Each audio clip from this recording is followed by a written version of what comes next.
Sedikit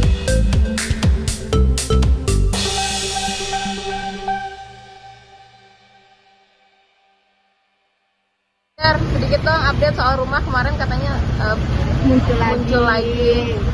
Enggak, itu mah cuma jokes channel doang. Oh. Tapi gimana sih sekarang rumahnya, maksudnya sudah ya masih horor. Cuma ya horor enggaknya kan tergantung kita yang mikirin ya. Maksudnya kita yang apa ya? Yang kita rasa gitu. Kejadian-kejadiannya Punya tuh paling kayak orang-orang baru yang baru kerja gitu doang. Tapi itu kayak mungkin mau kenalan kali ya.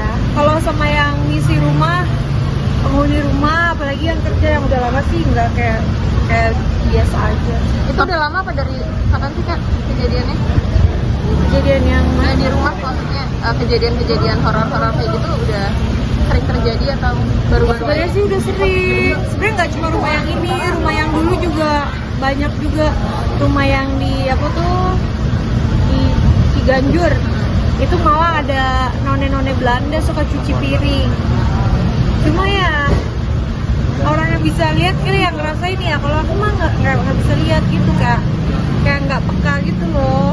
Berarti Kak Jedar sendiri nggak pernah ngalamin itu ya? Enggak, aku nggak pernah. Jadi kayak aku santai aja. Yang penting aku tuh berdoa, dan aku tuh ya namanya kita pemilik rumah, jadi kita kayak ya udah ya kita paham lah dunia ini pasti beragam macam jenis dan bentuk ya, makhluk hidup, makhluk tidak hidup gitu. Jadi ya kita hidup memang berdampingan. Jadi ya udah tidak saling mengganggu, itu aja. Hal-hal mistis gitu tuh seberapa sering terjadi di rumah Kak?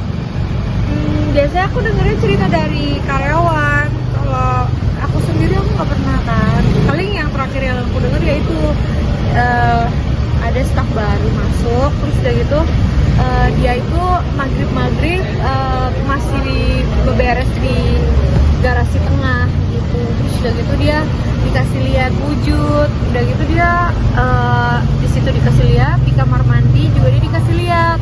Nah, habis itu dia sakit, muntah darah, habis itu sakit-sakitan kan, jadi udah akhirnya aku pulangin gitu. Kalau anak-anak sendiri sering kelihatan juga? Iya, anak-anak enggak sih, El Barak itu kayak aku ya, kayak berani gitu ya, nggak peka gitu ya. Jadi dia kayak apa aja oke, karena dari kecil aku nggak pernah suguhkan horor-horor gitu kan. Jadi dia kayak kadang tuh dia lewat lorong yang mamaku sendiri bilang di lorong itu katanya ada perempuan sama ada anak kecil suka lari-larian. Tapi anak aku kalau lewat situ santai banget, kayak jam 10 malam, kayak tengah malam gitu. Lewat situ kayak santai banget ya. Karena itu kan bisa dibilang tuh nimpa karyawan hal-hal kayak gitu. Bikin karyawan jadi nggak betah kerja di rumah nggak sih? Ya aku sih nggak tahu ya kalau kayak gitu-gitunya. Cuma ya aku bilang gitu, kalau misalnya sama staf aku apalagi yang baru masuk, kalau misalnya kamu dikasih lihat atau digodain, ya berdoa aja sesuai agamamu gitu. Jadi kamu juga dibentengi dengan kekuatan imanmu gitu. Soalnya kan ya kita nggak tahu ya niat atau apa dari makhluk-makhluk lain gitu kan kita juga nggak tahu. Tapi ya kita berdoa aja, tolong kalau kamu ada di sekeliling sini silahkan, tapi jangan ganggu gitu. Tapi ada upaya-upaya nggak sih Kak, kayak pembersihan rumah gitu? Udah ngelakuin apa aja gitu? Nggak pernah ngelakuin apa-apa.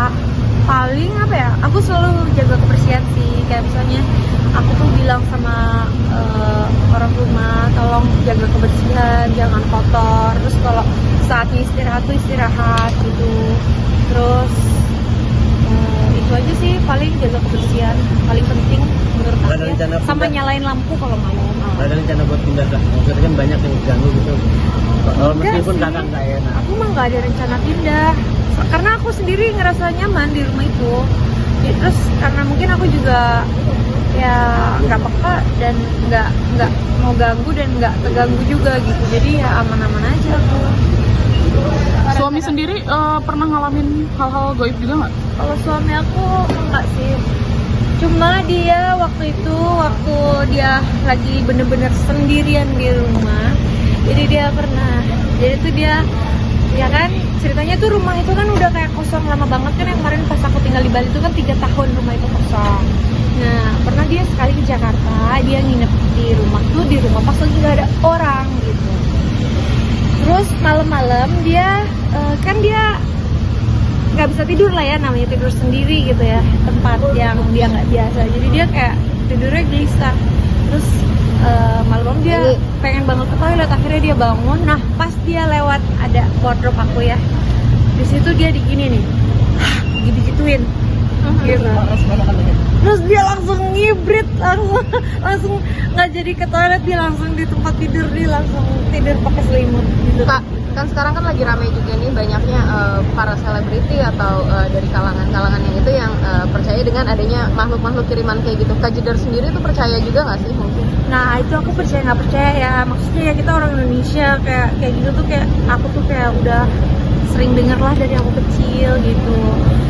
Sampai aku mengalami sendiri itu adalah ketika waktu itu asisten aku itu kerja sama aku tuh udah kayak 7-8 tahun nih gitu. Nah dia suatu hari dia sakit, padahal dia tuh orangnya kayak yang fit banget, dia orangnya yang kayak oke banget gitu loh, yang ngikut aku syuting dari pagi ketemu pagi, dia oke banget. Sampai suatu ketika dia sakit demam. Nah sakit demam itu dia ke puskesmas, di puskesmas dibilang katanya ini cuma demam biasa.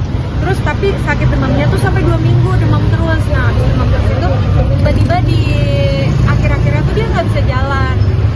Habis itu kata puskesmas mungkin kena cikungunya.